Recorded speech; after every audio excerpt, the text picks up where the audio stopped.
Bismillahirrahmanirrahim. Assalamualaikum warahmatullahi wabarakatuh.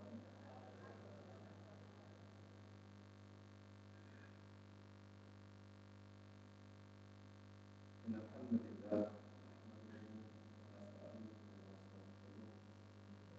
Na'udzu billahi min shururi anfusina wa sayyiati a'malina.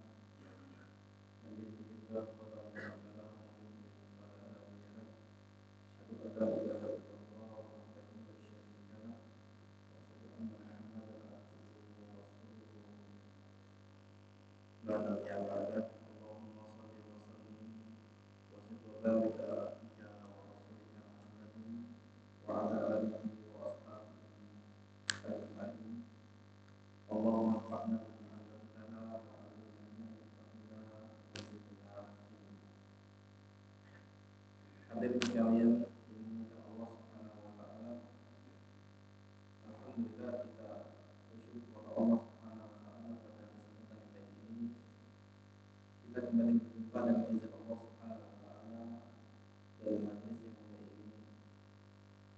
Semoga Allah Subhanahu wa taala menjadikan pertemuan kita ini pertemuan yang berfaedah, pertemuan yang bermanfaat, melahirkan ketaatan kepada Allah Subhanahu wa taala, menambah iman dan takwa kita kepada Allah Subhanahu wa taala, dan menjadi sebab pemberat-pemberangan amal kebaikan kita nanti pada hari kiamat. Hadirin yang Allah muliakan, kita akan lanjutkan materi kajian kita dari membaca dan menjelaskan dari para ulama kita tentang surat-surat pendek dalam ayat-ayat Al-Quran Karim yang terkhusus dalam juz amma. Di juz yang 30 ini kita mulai dari surah An-Nas dan kita telah sampai pada surat An-Nasr. Dan surat ini dalam tartibnya adalah surat yang ke-110 dengan jumlah ayat 3 ayat. Allah Subhanahu wa taala berfirman, Bismillahirrahmanirrahim. Idza jaa nasrullahi wal fath wa ra'aitan nasa yadkhuluna fi dinillahi afwaja fasabbih bihamdi rabbika wastaghfir innahu kana tawwaba. Apabila telah datang pertolongan Allah dan kemenangan, dan kamu melihat manusia masuk ke dalam agama Allah dengan berbondong-bondong, maka bertasbihlah dengan puji Rabbmu dan mohonlah ampun kepadanya. Sesungguhnya Dia adalah Maha Penerima Taubat. Hadirin yang Allah muliakan, surat An-Nasr yang biasa kita sebut dengan sebutan surat Idza. Para ulama kita menyebutkan dengan nama yang lain dari surat ini, sebagaimana yang disebutkan oleh Imam Al-Qurtubi dalam kitab tafsirnya, bahwasanya surat An-Nasr ini disebut pula dengan sebutan At-Tawbiyah, yang artinya surat perpisahan. Sebagaimana haji wada disebut haji wada karena dia haji perpisahan. Setelah haji tersebut, Rasulullah SAW tidak lama kemudian meninggal dunia, dan Rasulullah SAW hanya sekali mengerjakan ibadah haji dalam hidup beliau alaihissalatu wassalam. Surat An-Nasr yang berarti pertolongan dari Allah Subhanahu wa taala, nama lainnya tadi apa? At-Tawbiyah, yang artinya surat perpisahan. Karena dalam setelah surat ini turun, Nabi yang mulia alaihissalatu wassalam pun meninggal dunia. Dan sebagian sahabat, sebagaimana yang dinukil oleh para ulama kita, seperti Umar bin Khattab radhiyallahu taala anhu dan juga juga Abdullah bin Abbas menegaskan sebagaimana nanti mendapat penjelasannya, surat An-Nasr ini disebut surat At-Tawbah karena menjelaskan kepada kita tentang dekatnya ajal Nabi Sallallahu Alaihi Wasallam.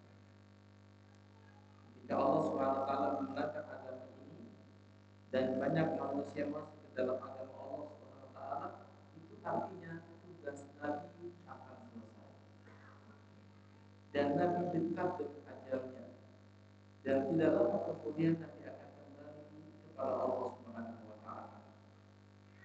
Oleh karena itu surat ini disebut dengan nama At-Tawbah. Hadirin yang Allah muliakan, surat ini sepakat para ulama dia adalah madaniyah. Kata Imam Al-Qurtubi, wa hiya madaniyatun bi ijma'i. An-Nasr, surat An-Nasr atau At-Tawbah ini adalah satu surat yang turun secara sekaligus 3 ayat, dan dia turun pada waktu Nabi Haji Wada menurut sebagian ulama, dan itu turun setelah Nabi hijrah kepada Allah Subhanahu Wa Taala. Dengan demikian surat ini disebut dengan surat apa? Madaniyah. Itu surat yang turun ketika fase periode Nabi telah hijrah ke kota Madinah. Meskipun surat itu turun di kota Makkah. Karena menurut sebagian para ulama, ayat ini turun atau surat ini turun pada saat Nabi sedang menjalankan ibadah haji.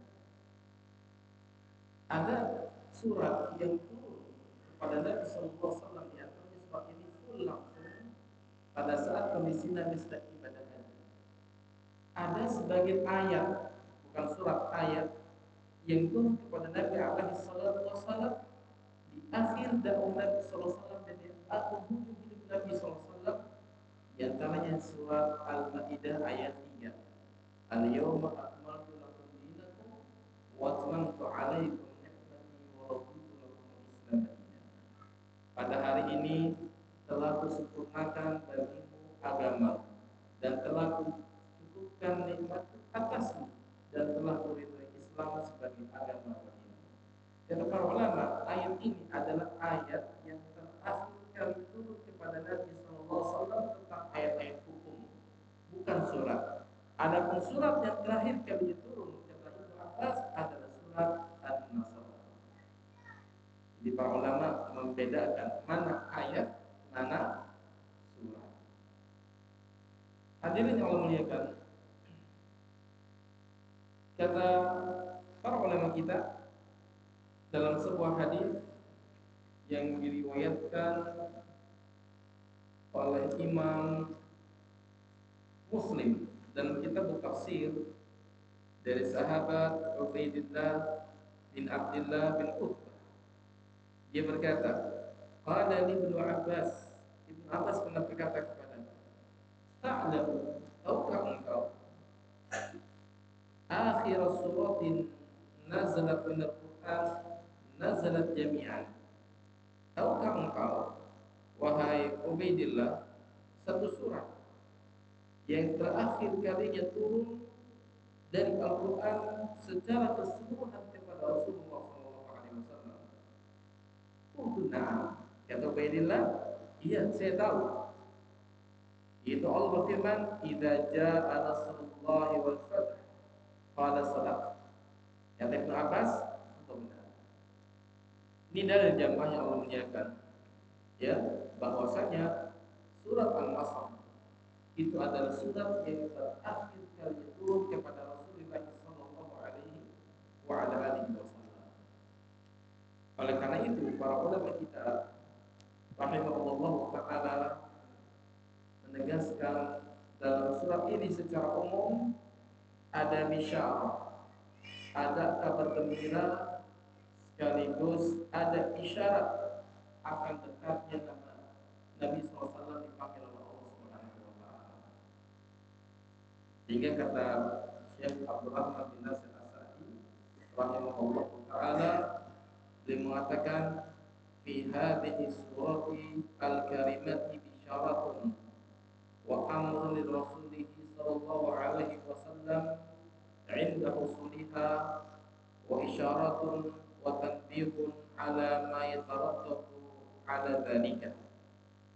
Kata Syekh Nasir rahimahullah taala, surat ini adalah surat yang mulia, surat yang agung, yang berisi tentang bisyarah, kabar gembira dari Allah Subhanahu wa taala akan kemenangan Nabi atas kota Mekah, serta masuknya orang-orang Arab dari seluruh kabilah Arab yang dahulu sempat memusuhi Nabi, bahkan memerangi Nabi di antara suku Hawazin yang berada di Taif, kalau salah di sebelah selatan Arab Saudi saat ini.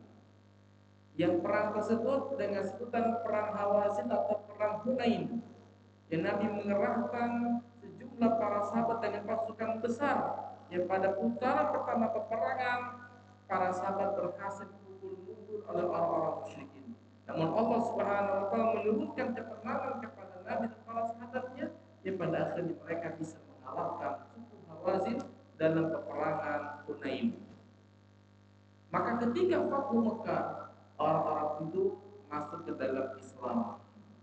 Dan ini sebagaimana yang dikatakan ulama, isyaratun, kabar gembira kepada para kaum muslimin akan menangnya agama ini dan banyaknya manusia masuk ke dalam agama Allah Subhanahu wa taala.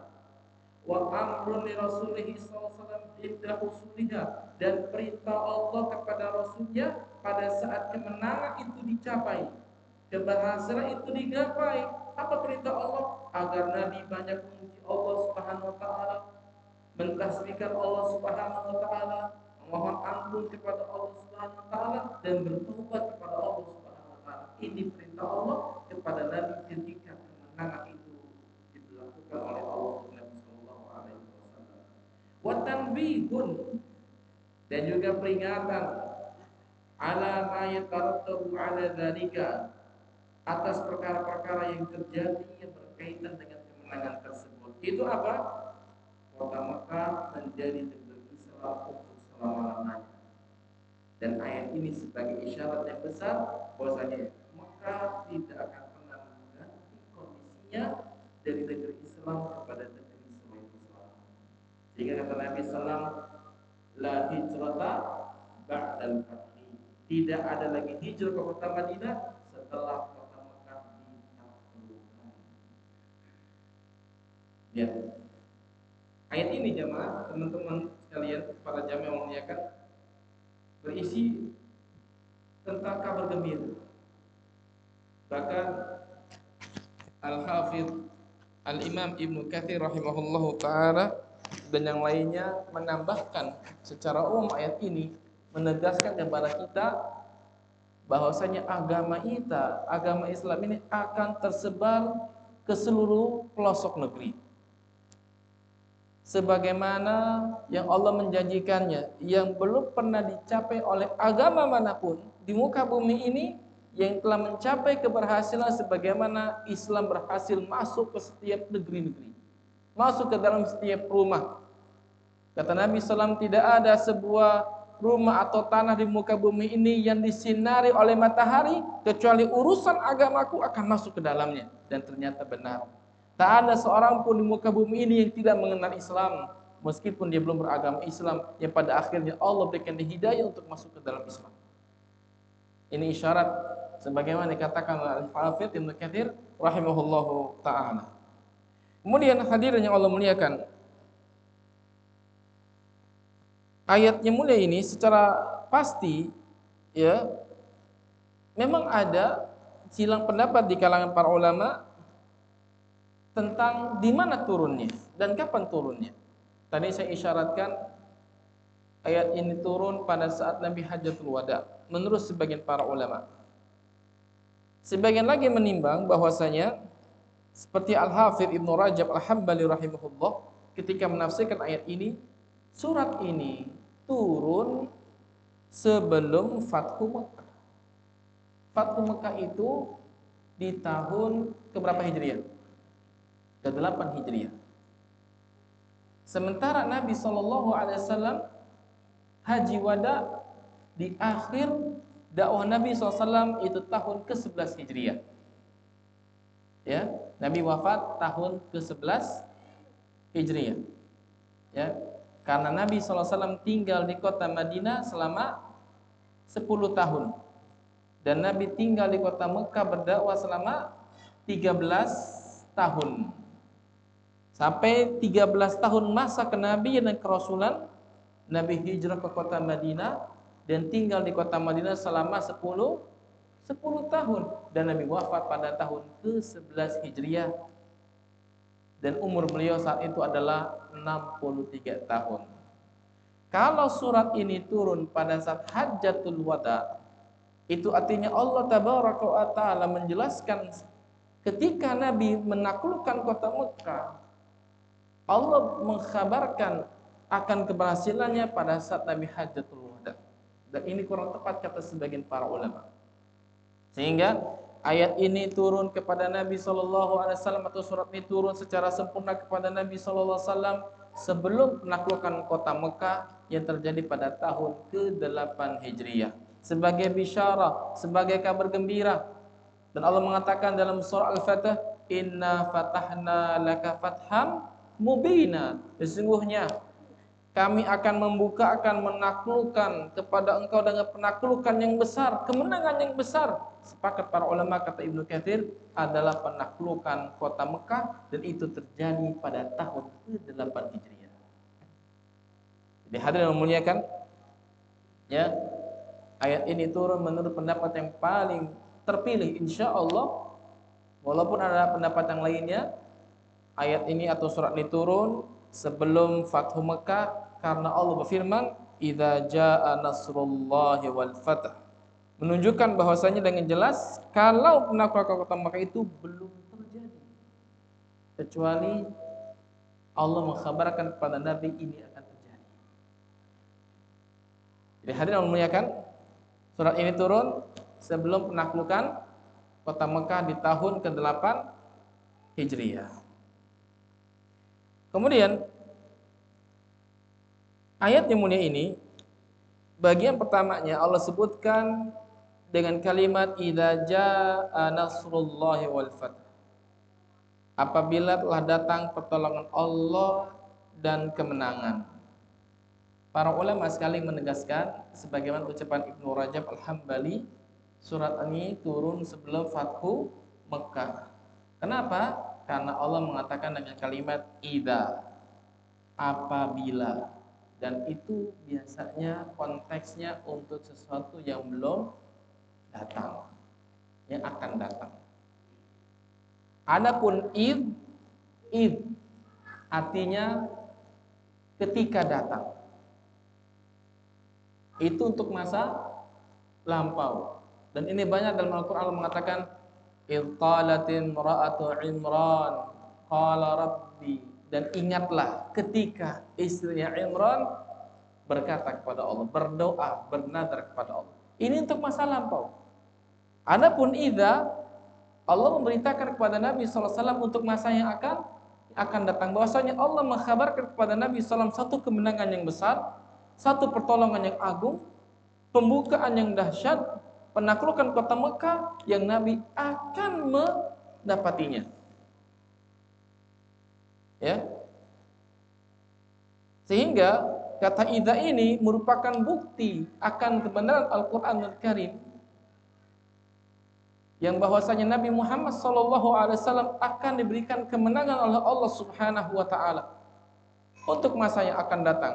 Dan kemenangan ini jamaah terus-menerus terhadap agama ini. Sehingga kita tidak boleh merasa diri kita ini telah memberikan jasa untuk Islam.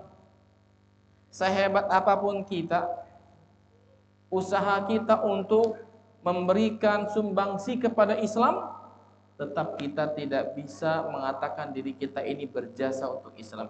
Islam tetap Allah akan menolongnya, meskipun kita nggak ada. Allah akan menolong agamanya walaupun kita tidak menolongnya. Allah akan mengangkat agama ini meskipun kita tidak masuk ke dalam Islam. Justru kitalah yang begitu berhutang budi kepada Islam. Allah tunjuki kepada kita Islam. Allah berikan kepada kita jalan yang lurus agar kita bisa melihat mana kebaikan, mana keburukan. Yang jalan itu akan mengantarkan kita kepada surganya Allah Subhanahu wa taala. Tanpa Islam kita nggak akan mungkin masuk surganya Allah Subhanahu wa taala. Dan Nabi kita mengatakan alaihi salatu wasalam, la yadkhulul jannata illa nafsun muslimah. Tidak akan masuk surga kecuali jiwa yang muslimah. Allah nggak meridhai agama apapun kecuali Islam. Sehingga kalau kita masuk dalam Islam, kita menerima Islam, itu menunjukkan Allah SWT memberikan kita hidayah pada puncaknya, di mana Allah memberikan kita kebahagiaan dengan Islam. Sehingga Allah Subhanahu wa taala mengkaitkan kerugian yang besar bagi mereka yang tidak masuk ke dalam Islam. Allah mengatakan, "Wa man yabtaghi ghairal islami dinan falan yuqbala minhu wa huwa fil akhirati minal khasirin." Dan barang siapa yang mencari agama selain Islam, maka sesekali dia tidak akan diterima darinya, dan dia termasuk orang-orang yang lebih kelak nanti pada hari kiamat. Berarti orang yang Allah berikan anugerah Islam, itu anugerah yang luar biasa, itu hidayah yang paling besar. Sehingga Allah memberikan kita nikmat itu, dan kita tidak boleh merasa berjasa untuk Islam. Karena biar bagaimanapun Allah yang akan memenangkan agama ini. Allah mengatakan lagi, "Wallazi arsala rasulahu bil huda wa dinil haq liyudhhirahu 'alad dini kulli walau karihal kafirun." Dialah Allah Subhanahu wa taala yang telah mengutus rasulnya dengan membawa agama yang hak, agar Allah menangkan agamanya di atas semua agama yang ada, meskipun orang-orang kafir tidak menyukainya. Allah berjanji akan menangkan agama ini. Ya, akan tapi jamaah, kalau kita berupaya untuk turut memenangkan agama Allah, memperjuangkan agama Allah Subhanahu wa taala, Allah akan berikan kita kemenangan. Allah mengatakan, "In tansurullaha yansurkum wa yutsabbit aqdamakum." Jika Anda semuanya menolong agama Allah, maka Allah akan tolong kalian, dan Allah akan kokohkan kaki kalian di muka bumi ini. Allah akan teguhkan kalian. Allah akan kasihkan kalian kekuasaan di muka bumi ini. Ya. Kemudian hadirin Allah muliakan, kalimat nasrullah, pertolongan Allah Subhanahu wa taala. Kalimat nasr kata ulama artinya al-aun, pertolongan. Ya. Pertolongan di sini kata para ulama adalah pertolongan yang Allah berikan kepada Rasulullah sallallahu alaihi wasallam saat berhadapan dengan musuh-musuh beliau dari kalangan orang-orang musyrikin Mekah dan orang-orang Arab di sekitarnya, bahkan orang-orang ahlul kitab di luar kota Mekah. Allah Subhanahu wa taala menolong nabinya sallallahu alaihi wasallam dengan berbagai macam cara. Di antaranya yang menjadi kekhususan Nabi sallallahu alaihi wasallam, dalam sebuah hadis Nabi diberikan 6 kelebihan dibanding nabi yang lainnya. Di antaranya nusirtu birru'bi masirata syahrin, kata Nabi. Saya diberikan pertolongan oleh Allah Subhanahu wa taala dengan Allah melemparkan rasa takut ke dalam hati musuh-musuh itu sejarak 1 bulan perjalanan. Ketika Nabi SAW ingin memerangi orang-orang musyrikin dan telah terjadi kesepakatan perang, maka orang musyrikin sebelum berjumpa dengan Nabi, Allah sudah berikan mereka rasa takut selama 1 bulan perjalanan, sebagaimana yang dirasakan oleh Heraklius. Ingat peristiwa perang Tabuk tahun ke-9 Hijriah, di mana Nabi alaihi salatu wasallam berjalan dari Tabuk, dari Madinah ke Tabuk, jaraknya kurang lebih 117 km. 1 unta dinaiki dengan 18 orang. 1 unta jemaah. Jarak berapa kilometer, naik orang pertama, nanti turun, naik orang kedua, begitu. Dan itu adalah perang Jaisul Usrah, peperangan yang dialami oleh pasukan perang yang sangat menyedihkan. Kekurangan pasokan senjata peperangan. Nabi perang dalam kondisi musim panas. Ya. Bahkan para sahabat Nabi itu ada yang nangis minta kepada Nabi dalam surah Al-Ahzab disebutkan. Di antaranya Abu Darda. dan sebagian para sahabat Nabi menangis, nggak bisa ikut perang. Sampai di Tabuk, Nabi SAW menunggu lebih dari 20 hari, Heraklius nggak jadi datang. Maka hadirnya Nabi di Tabuk membuat gentar orang-orang Nasara di kala itu, yang pemimpinnya adalah Heraklius, nggak jadi datang.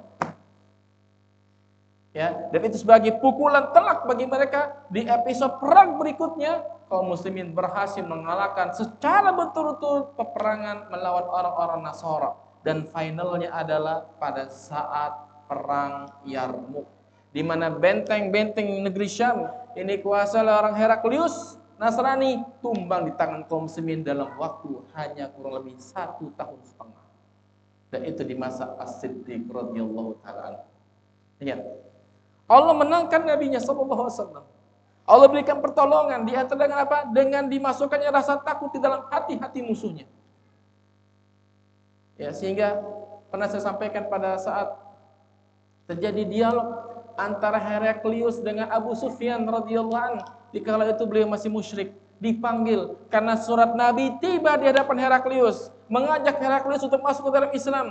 Ila Herakla azimir Rum, aslin taslam, kepada Heraklius pembesar negeri Romawi, Islamlah engkau pasti akan bahagia. Kalau enggak, alaika ithma arisiyin, kau akan menanggung dosa rakyatmu. Maka Heraklius ketakutan baca surat ini. Panggillah Abu Sufyan. Terjadi dialog yang pada akhir dialognya Heraklius membisiki telinganya Abu Sufyan, jika benar yang kau ucapkan itu dan benarnya Nabi ini, maka Nabi itu akan menguasai apa yang berada di kedua bawah telapak kaki.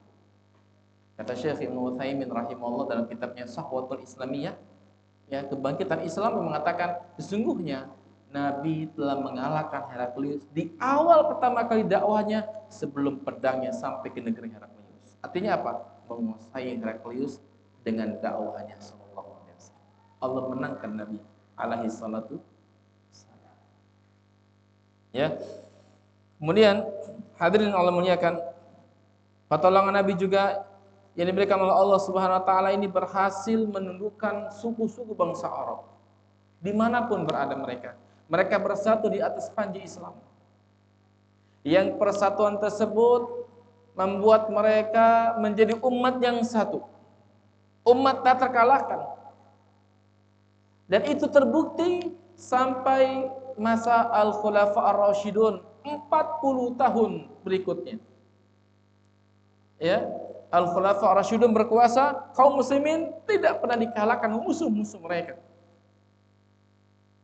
Lihat pada masa Abu Bakar As-Siddiq radhiyallahu anhu, pada masa perang-perang Riddah, perang-perang melawan orang-orang murtad, perang melawan orang-orang yang mengaku nabi, perang melawan orang-orang yang menahan zakat. Pada masa Umar, perang melawan Persia. Pada masa Utsman, perang melawan orang-orang di Mesir dan sebagainya. Maka mereka menang dan bangsa Arab ditakuti. Yang ribuan tahun orang Persia berhasil menduduki negeri-negeri sekitar Arab. Persia itu berada di Iran, dan Iran kuasa mereka sampai ke Khurasan. Adapun Syam dikuasai oleh orang-orang Romawi. Itu tumbang dalam waktu 30 tahun jamaah. 2/3 dunia, kata para ulama, berantang para sahabat Nabi radhiyallahu anhum ajmain, dan Allah menangkan agama ini. Masya Allah. Sehingga ahli berijtihad jamaah, ya, untuk memperbanyak pasokan kaum muslimin menjadi tentara, ahli berijtihad bilang kepada Abu Bakar, saatnya wahai Abu Bakar Siddiq, Anda menjadikan orang-orang yang dahulunya murtad lalu masuk Islam kembali berada di pasukan kaum muslimin untuk memperteguh iman mereka. Maka ketika merangi Heraklius, merangi orang Persia, Abu Bakar Siddiq radhiyallahu anhu menyuruh atau memerintahkan orang-orang yang dulunya murtad masuk ke dalam Islam untuk berperang di jalan Allah Subhanahu wa taala, untuk meneguhkan kaki mereka, membuktikan akan kebenaran agama Allah Tabaraka wa taala. Ya, zaman cinta Allah Subhanahu wa taala. Ya, dan secara eksplisit, ya, sebagaimana tadi disampaikan oleh Syekh Abdurrahman bin Nasir As-Sa'di rahimahullah, bahwasanya dalam surat ini terdapat bisyarat tadi, kabar gembira dan perintah Allah kepada Rasulnya sallallahu alaihi wasallam atas apa yang nanti dicapai, ya, dari pertolongan masuknya orang-orang Arab ke dalam Islam secara berbondong-bondong dan seterusnya. Dan tak ada seorang pun di Mekah kecuali di masa itu dimasuk ke dalam Islam. Masuk ke dalam Islam. Sehingga dalam sebuah riwayat disebutkan ketika Nabi SAW masuk ke dalam kota Mekah jemaah, Nabi menaiki untanya dan memegang busur dan anak panahnya.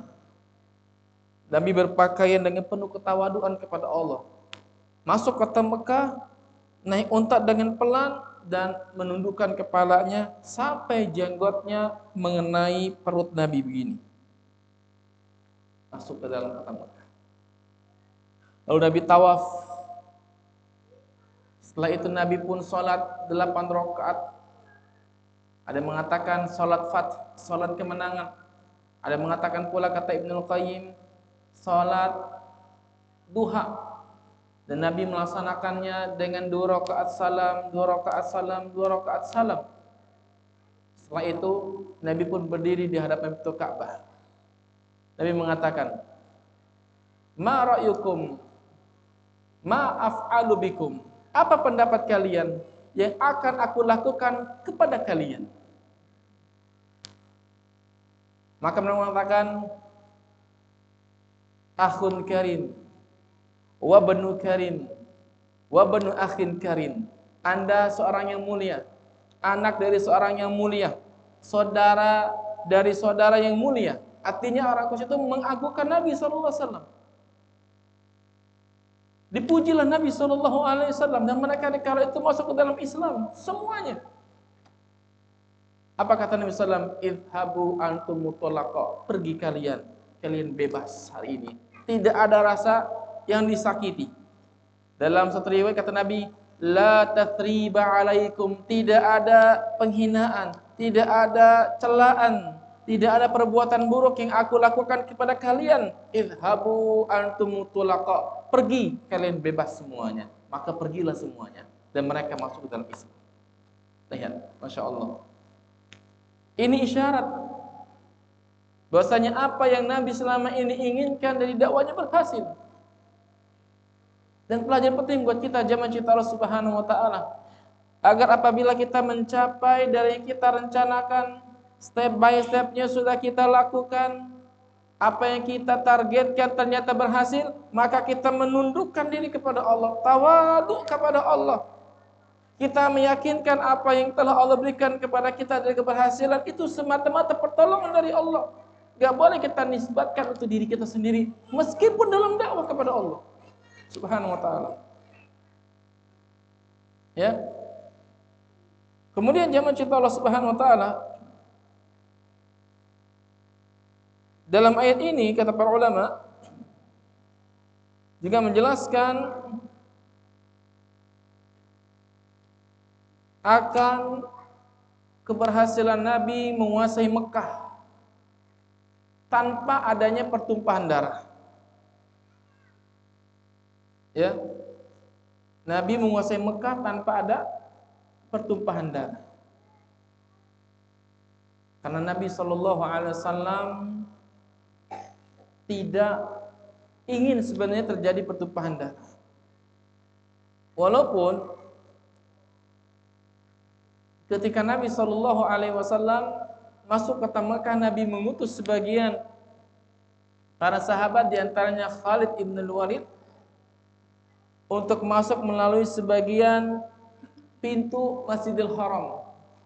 Ternyata di sana dihadang oleh Ikrimah bin Abi Jahal dan dihadang pula oleh Umayyah bin Safwan dan Suhail bin Amr, yang dikala itu ketiganya masih musyrik.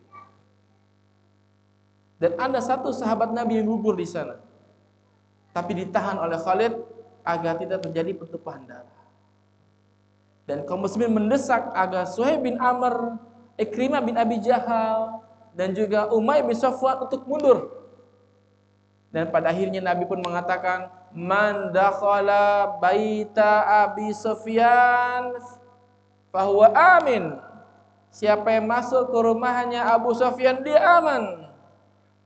Wa man dakhala masjid fahuwa amin. Siapa yang masuk ke dalam Masjidil Haram fahuwa amin, dia akan aman. Wa man aghlaqa baba baitihi fahuwa amin. Siapa yang menutup pintu rumahnya, dia akan selamat, dia enggak akan diganggu. Maka masuklah kaum muslimin dalam kondisi aman, tanpa pertumpahan darah. Ya, ini benar-benar kemenangan besar dari Allah Tabaraka wa Ta'ala. Dan sebagai bukti bahwasanya Nabi sallallahu alaihi wasallam itu Rasul Allah Subhanahu wa Ta'ala.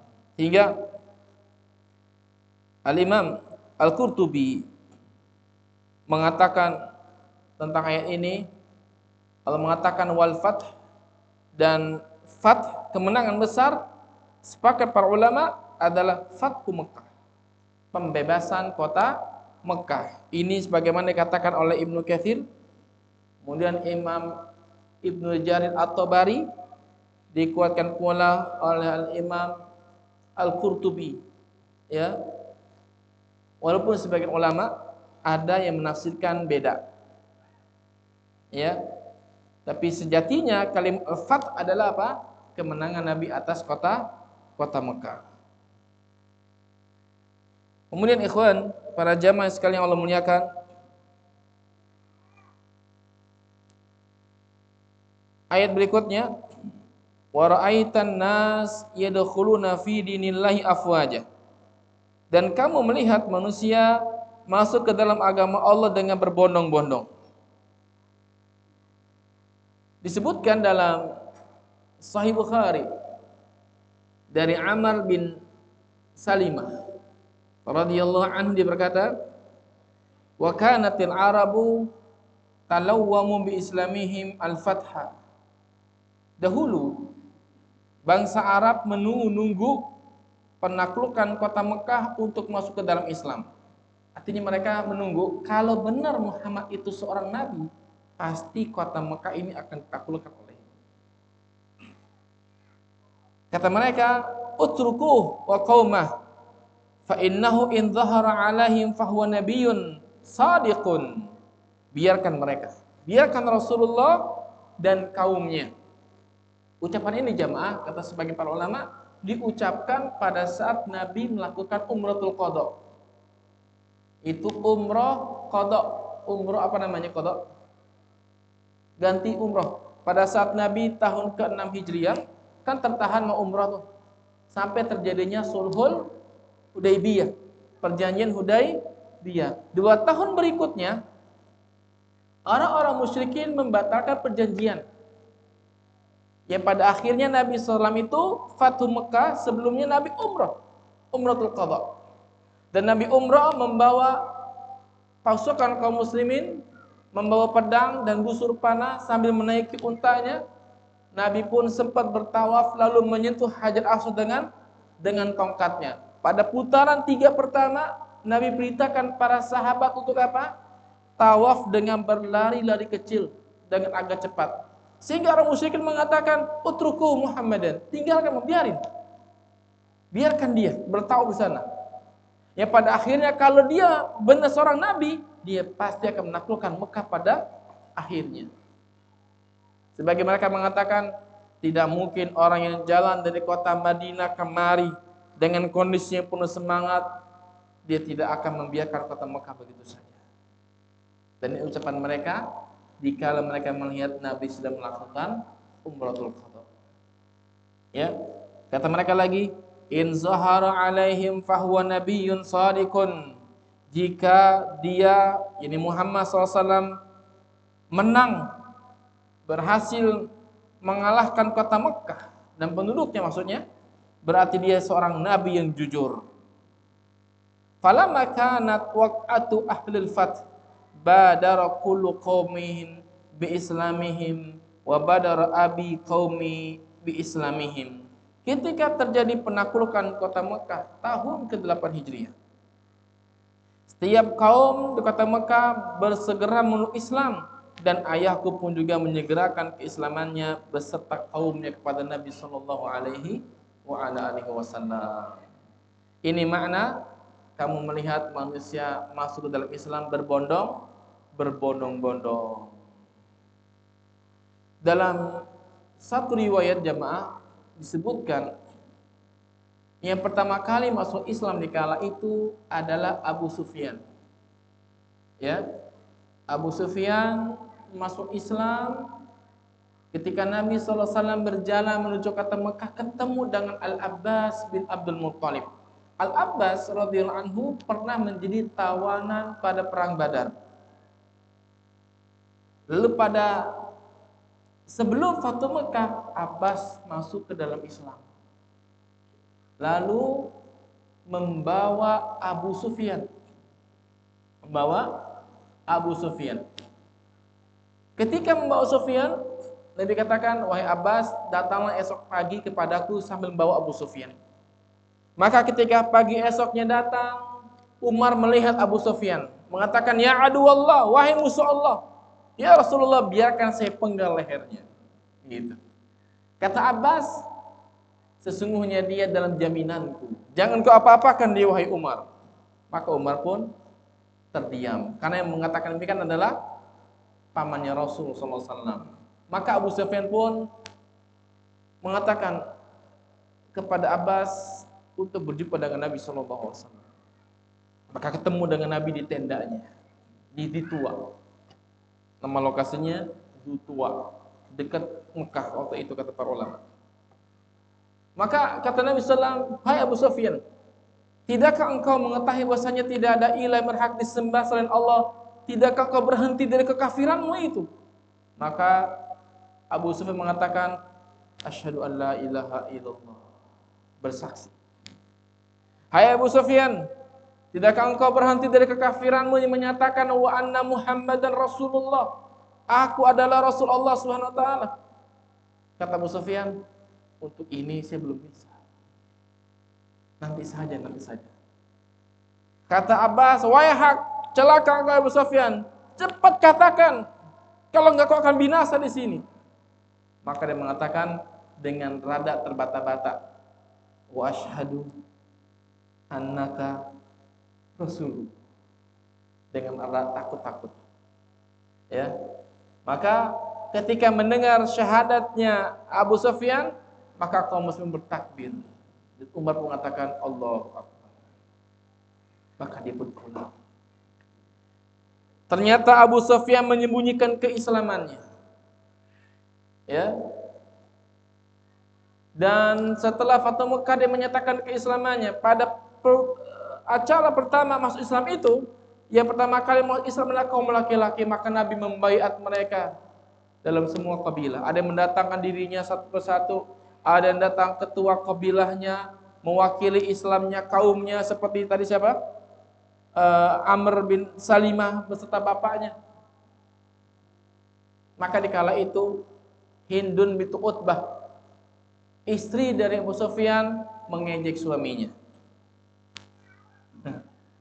"Apakah engkau masuk Islam hanya karena ingin dimuliakan oleh kaummu?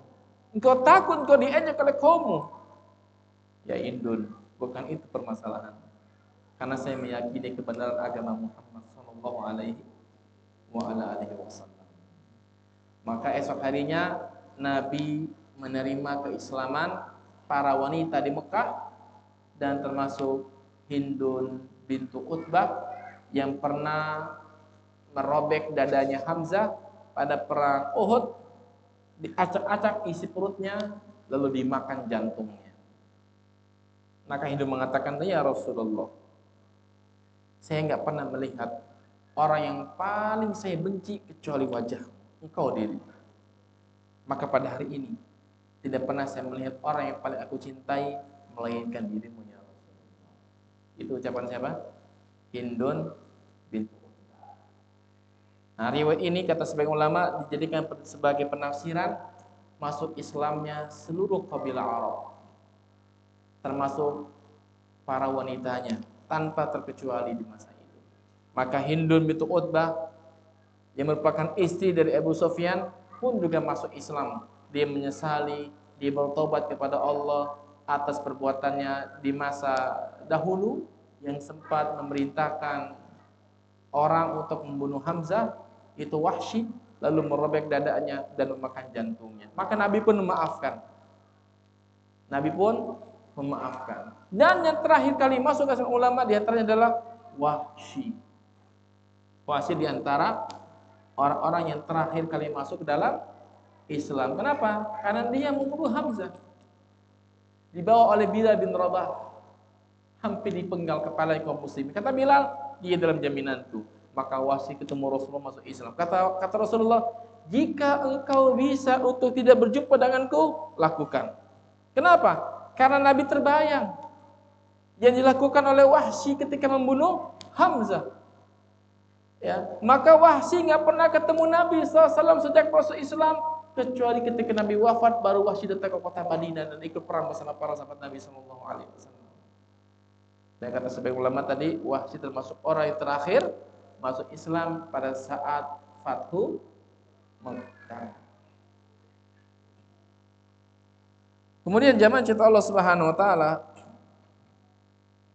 masuk Islamnya orang-orang Arab ini menjadi isyarat bahwasanya Islam akan diterima oleh bangsa manapun. Bukan hanya orang Arab. Ya. Karena tidak ada kelebihan orang Arab maupun non-Arab. Ya, orang ajam, non-Arab atau orang Arab enggak ada kelebihannya kecuali karena takwanya kepada Allah Subhanahu wa taala. Sehingga kalimat wa ra'aitan nas yadkhuluna fi dinillah, ini kalimatnya umum tapi maknanya khusus kata ulama. Manusia pada umumnya, tapi dimaksud adalah orang-orang Quraisy. Tetapi para ulama ada yang memahami bahwasanya ayat ini bersifat umum. Ya, artinya umat Islam akan bertambah dan terus bertambah. Dan Islam akan diterima oleh siapapun. Bukan hanya oleh orang-orang Arab di masa itu saja.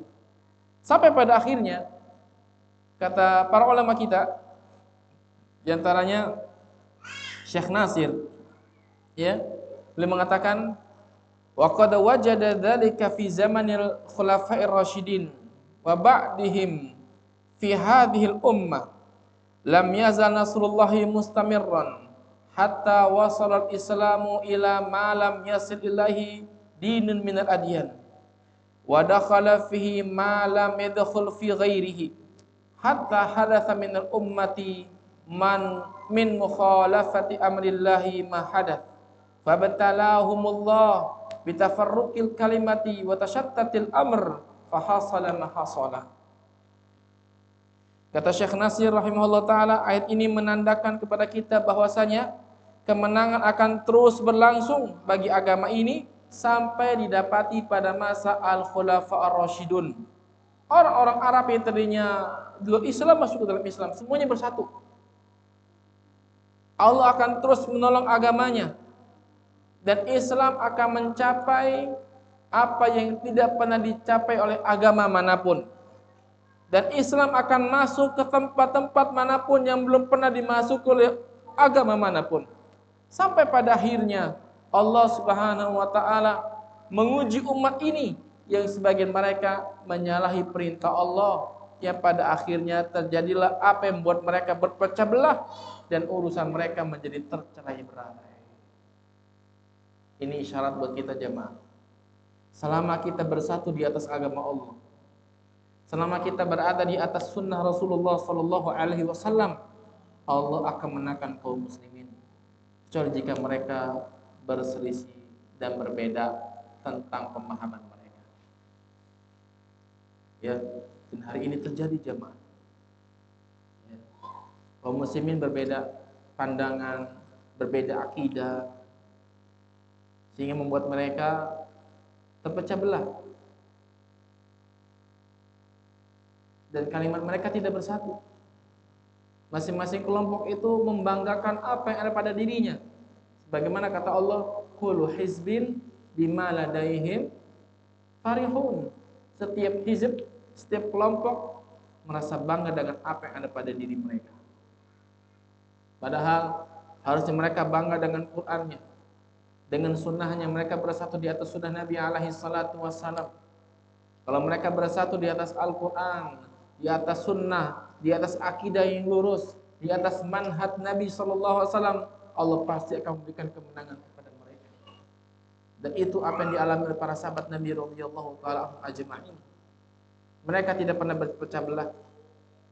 Mereka bersatu sampai datang orang-orang yang menyelisihi sunnah Nabi SAW. Ya, pada akhirnya Allah hinakan mereka.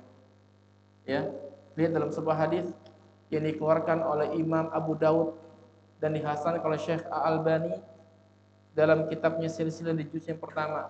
Nabi kita bersabda sallallahu "Idza tabaya'tum bil'ina wa akhadtum athnabal baqar wa raditum biz-zar' wa taraktumul jihad sallallahu alaikum dhullan la yanzi'uhu hatta tarji'u dinakum." Kata Nabi sallallahu alaihi wasallam, apabila kalian berjual beli dengan sistem ina, dengan sistem riba jemaah, dan kalian memegang buntut sapi, dan kalian terbenam dengan tanaman kalian, artinya kalian terbenam dalam kehidupan dunia kalian, dan kalian meninggalkan jihad, maka Allah akan kuasakan kehinaan kepada kalian, dan tidak akan diangkat kehinaan tersebut sampai kalian kembali kepada agama kalian. Syaratnya kemuliaan itu, kemenangan itu akan kita raih lagi apabila kita kembali kepada agama Allah Subhanahu wa taala. Dia akan pernah bersatu jemaah sampai kita kembali kepada agama Allah Subhanahu wa taala. Kembali kepada Qur'annya, kembali kepada sunnahnya, kembali dengan pemahaman yang benar tentang masalah ini. Ya. Kemudian kata Syekh Nasir, beliau mengatakan dalam ayat ini jamaah ada isyarat ketika manusia banyak masuk ke dalam agama Allah tabaraka wa taala. Di penghujung ayat Allah perintahkan nabinya untuk banyak beristighfar. Fasabbih bihamdi rabbika wastaghfir innahu kana tawwaba. Maka bertasbihlah dengan memuji Allah dan mohonlah ampun kepadanya, sesungguhnya Dia Maha Pengampun lagi Maha Penerima taubat.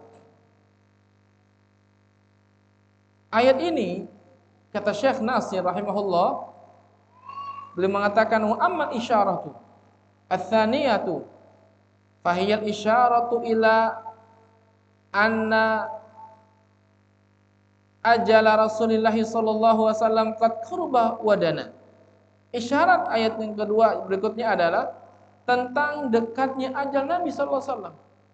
Karenanya ketika Allah membuka kemenangan buat Nabi, banyak orang masuk ke dalam Islam, Allah perintahkan Nabi banyak bertasbih, banyak bertahmid, banyak beristighfar, banyak bertaubat kepada Allah tabaraka wa taala. Hal itu untuk menutup lembaran hidup Nabi dengan amalan-amalan yang saleh. Karena usaha Nabi, karena umur Nabi, semuanya penuh kebaikan dari Allah tabaraka wa taala. Karenanya Allah perintahkan Nabi untuk menutup lembaran hidupnya, amalnya, usahanya dengan amal yang utama, bertasbih, bertahmid, beristighfar dan taubat kepada Allah Subhanahu wa taala. Dan ini isyarat sekali lagi bagi setiap orang yang merasa dirinya dekat dengan kematian. Umurnya telah mencapai apa yang telah dikatakan Nabi sallallahu alaihi wasallam, harusnya mereka lebih banyak konsentrasi menatap negeri akhirat.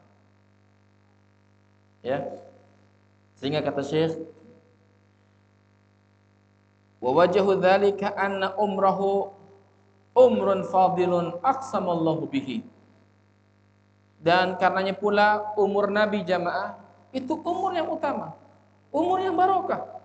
Sehingga Allah Subhanahu wa taala bersumpah dengan umur Nabi sallallahu alaihi wasallam. Allah bersumpah dengan umur Nabi sallallahu alaihi wasallam karena umur Nabi semuanya barokah. Sehingga kata Al-Hafidz Ibnu Katsir rahimahullah taala, kenapa Allah perintahkan Nabi banyak bertasbih, banyak bertahmid, banyak beristighfar dan banyak bertaubat, padahal kata Allah, Allah telah ampuni dosa-dosa Nabi yang telah lalu dan akan datang. Apa manfaatnya Nabi SAW beristighfar, bertasbih kepada Allah Subhanahu wa taala? Itu semua dalam rasa syukur kepada Allah. Istighfarnya Nabi ibadah kepada Allah. Bukan istighfar mohon ampun kepada Allah Tabaraka wa taala untuk digugurkan dosa, tidak. Karena dosa Nabi semuanya telah Allah hapuskan. Insyaallah. Itu dalam rangka syukur kepada Allah Subhanahu wa taala. Kalaupun kata para ulama kita, di antaranya kata Imam Al-Qurtubi dan yang lainnya, dalam pandangan Ahlus Sunnah wal Jamaah, para nabi dan rasul itu kemungkinan melakukan dosa kecil, iya. Dosa-dosa kecil mungkin dilakukan, iya. Contoh, Nabi Ibrahim pernah berdusta. Bahkan Nabi Musa pernah meninju seorang hingga mati. Bahkan Nabi Ibrahim pernah bersumpah, sekiranya Allah Subhanahu wa taala memberikan saya seorang anak yang Allah perintahkan saya untuk menyembelih, demi Allah saya akan sembelih. Allah uji dengan itu. Ya. Begitupun Rasulullah SAW. Kalaupun ada dosa, kata ulama, itu dosa-dosa kecil yang Allah hapuskan Subhanahu wa taala, yang Allah enggak anggap sebagai dosa, tapi Nabi beristighfar kepada Allah. Ini kalau Nabi punya dosa. Ya. Padahal dosa Nabi telah dihapuskan oleh Allah Subhanahu wa taala. Sehingga istighfarnya Nabi jamaah dan mohon ampunnya Nabi kepada Allah sebagai bentuk ibadah. Kalau Nabi Muhammad SAW yang dosanya telah Allah hapuskan masih istighfar, apalagi kita yang dosanya dicatat oleh Allah dan Allah pasti akan menghisapnya. Yang amal ketaatan kita belum tentu naik kepada Allah, Allah balas dengan balasan yang sempurna. Artinya belum tentu Allah terima. Tapi kita sedikitnya istighfar dan sedikitnya taubat kita kepada Allah Tabaraka wa taala. Ini pelajaran buat kita, agar kita tidak tertipu dengan banyaknya amal kita. Amal kita yang baru sedikit belum tentu Allah terima. Tapi dosa kita yang begitu banyak sudah pasti dicatat oleh Allah Tabaraka wa taala, dan Allah akan balas kita dengan balasan yang setimpal. Allah mengatakan, faman ya'mal mithqala dzarratin khairan yarah wa man ya'mal mithqala dzarratin syarran yarah. Ini pelajaran buat kita. Ya. Kemudian hadirin yang Allah muliakan, ayat mulia ini disebutkan oleh Aisyah radhiyallahu taala anha ketika turunnya fasabbih bihamdi rabbika wastaghfir innahu kana tawwaba. Nabi menjadikan doa ini dalam doa-doa salatnya Nabi sallallahu alaihi wasallam. Kata Aisyah radhiyallahu anha, ma shallan nabiy sallallahu alaihi wasallam ba'da an nazalat alaihi idza jaa nasrullahi wal fath illa yaqulu fiha subhanaka rabbana wa bihamdika allahumma ighfirli. Tidaklah Rasulullah SAW mengerjakan salat setelah turunnya surat ini kecuali Nabi membaca subhanaka Allahumma rabbana wa bihamdika Allahumma ighfirli. Dalam ruku'nya, dalam sujudnya, Nabi memperbanyak tasbih, memperbanyak tahmid, memperbanyak istighfar dalam bilangan salat-salat Nabi kepada Allah Tabaraka wa taala.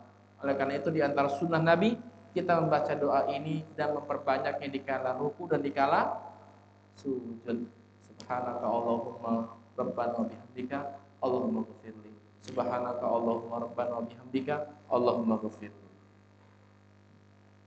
Dan faedahnya lagi kata ulama kita rahimahullah taala, hendaklah seseorang mengakhirkan amal solehnya dengan tasbih, dengan tahmid, dengan istighfar dan dengan taubat kepada Allah Subhanahu wa taala.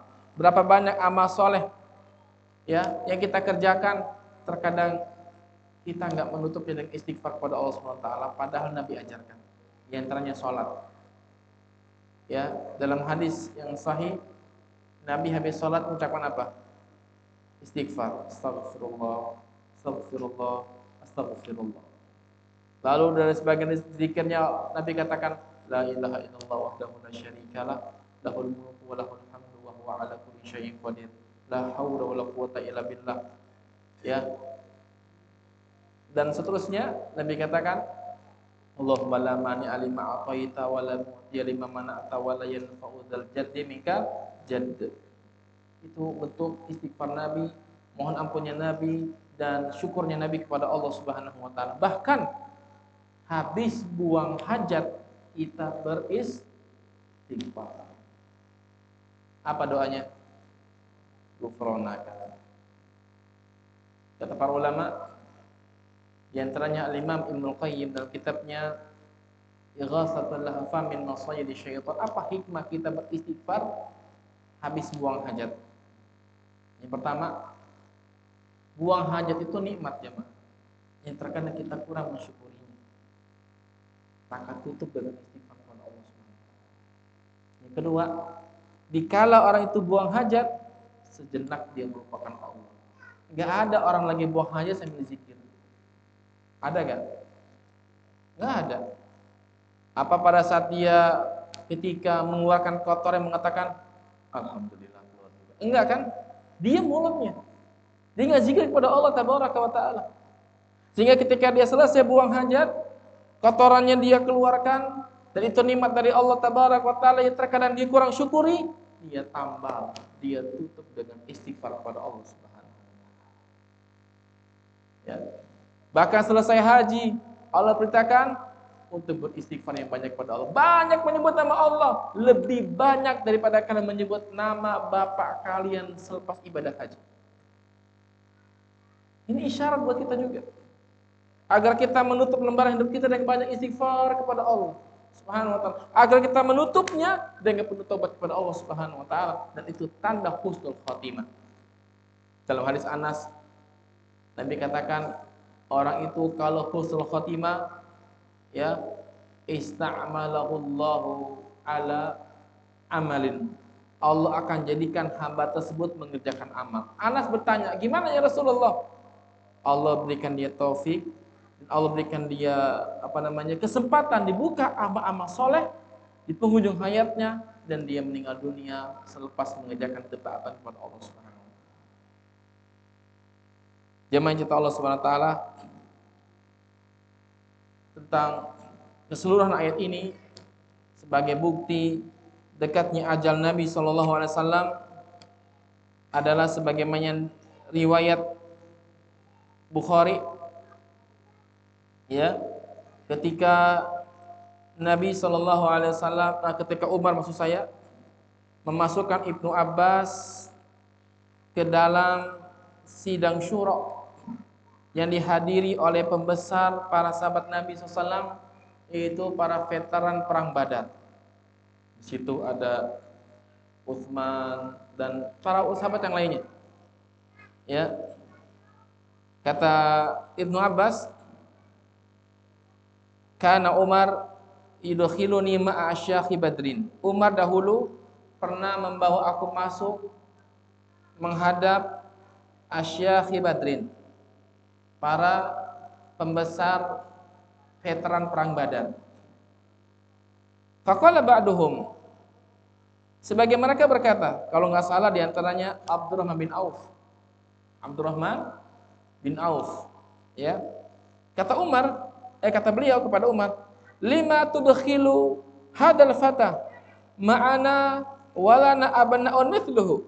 Umar, kenapa engkau masukkan anak kecil ini?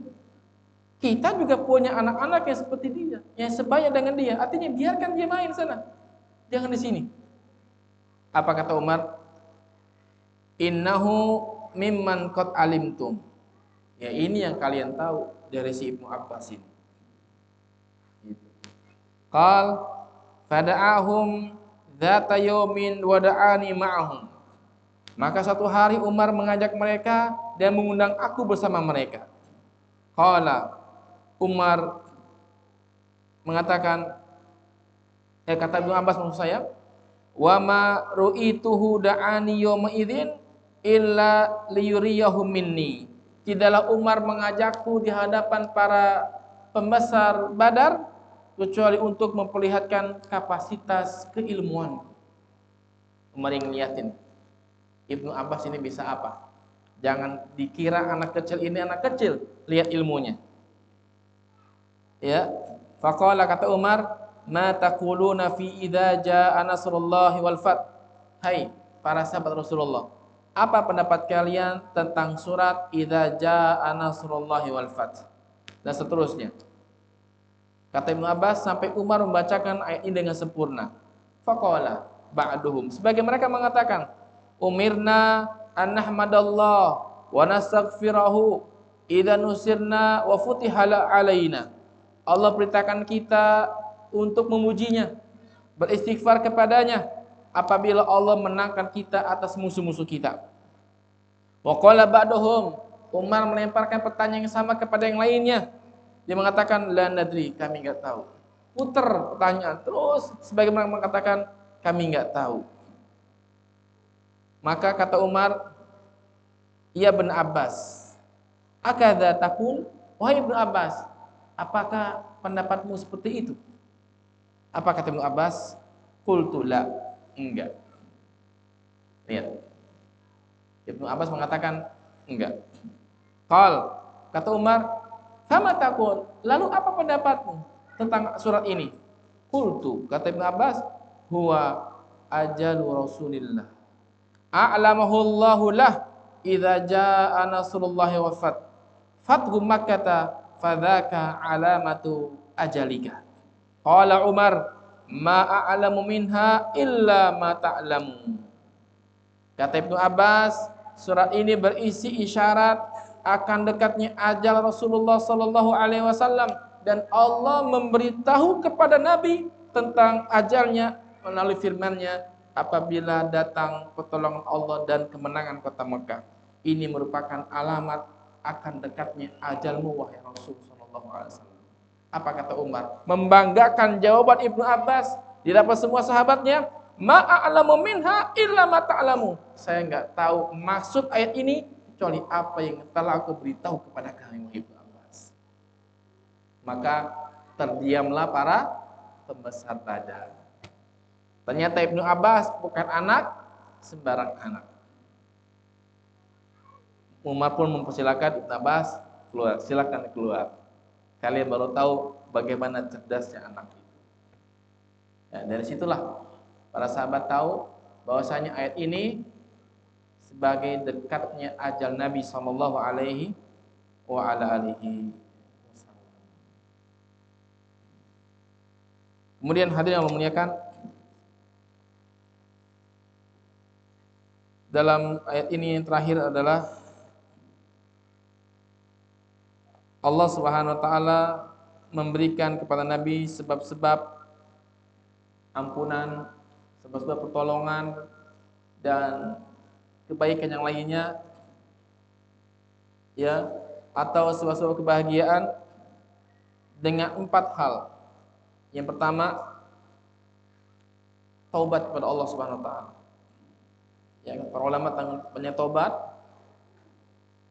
Benar kita kembali seutuhnya kepada Allah Tabaraka wa taala, meninggalkan perkara-perkara keburukan dan beralih kepada perkara-perkara kebaikan. Sehingga Al-Imam Ibnu Abil Izzi dalam kitabnya Syarah Aqidah At-Tahawiyah menegaskan 2 poin. Kalau kaum muslimin ingin diangkat derajatnya dan diberikan kemenangan oleh Allah Tabaraka wa taala, mereka bertobat kepada Allah dan memperbaiki diri mereka. Sehingga karena dosa-dosa ini yang membuat kita terhina di hadapan Allah Subhanahu wa taala. Sebagaimana hadis yang tadi saya bacakan dalam hadis Abdullah bin Amr bin Al-As yang dikeluarkan oleh Imam Abu Daud dengan sanad yang hasan. Ketika kaum muslimin berbuat yang haram, meninggalkan salat sebagainya, maka Allah timpakan kehinaan bagi mereka sampai mereka taubat kepada Allah Subhanahu wa taala. Yang kedua, memupuk keimanan. Ya. Di sini ada isyarat keimanan bahasanya Allah Subhanahu wa taala Dia memberikan kemenangan, dan kemenangan tersebut Allah sampaikan kepada Nabi sebelum hal itu terjadi. Ini keimanan kita kepada perkara yang apa? Perkara yang gaib. Artinya, semua perkara-perkara keimanan wajib kita yakini, nggak boleh kita selisih.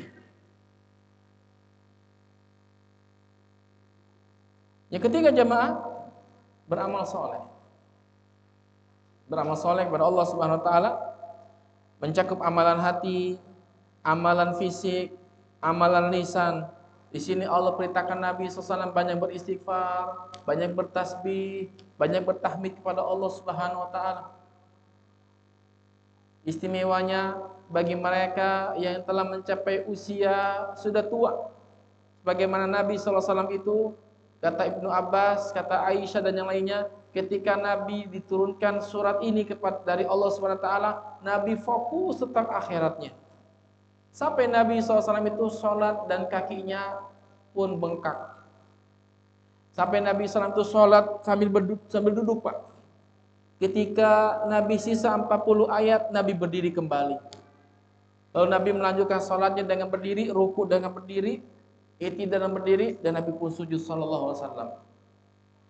Ya, kata Aisyah radhiyallahu taala anha, kana Nabi sallallahu alaihi wasallam idza qama minal laili tafattarat qadamah.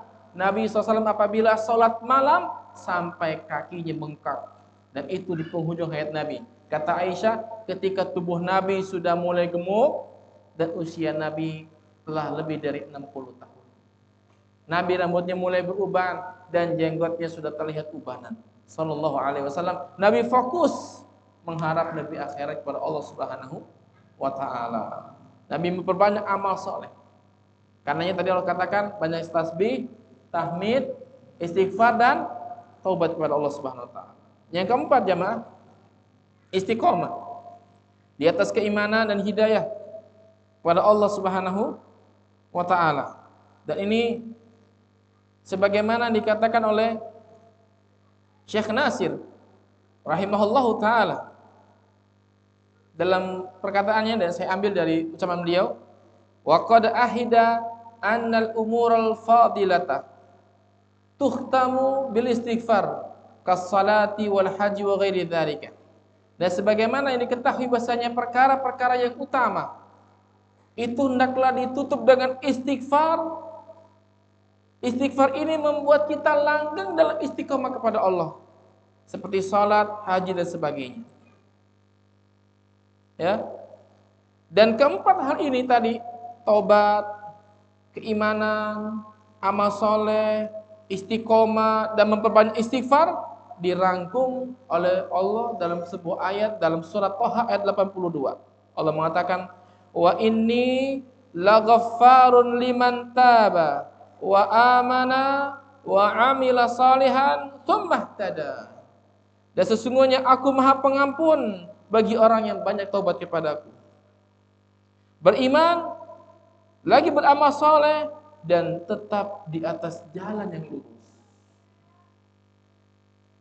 Ini sebab-sebab meraih kemenangan, kebahagiaan. Allah sebutkan dalam surat ini adalah pertolongan, kemenangan.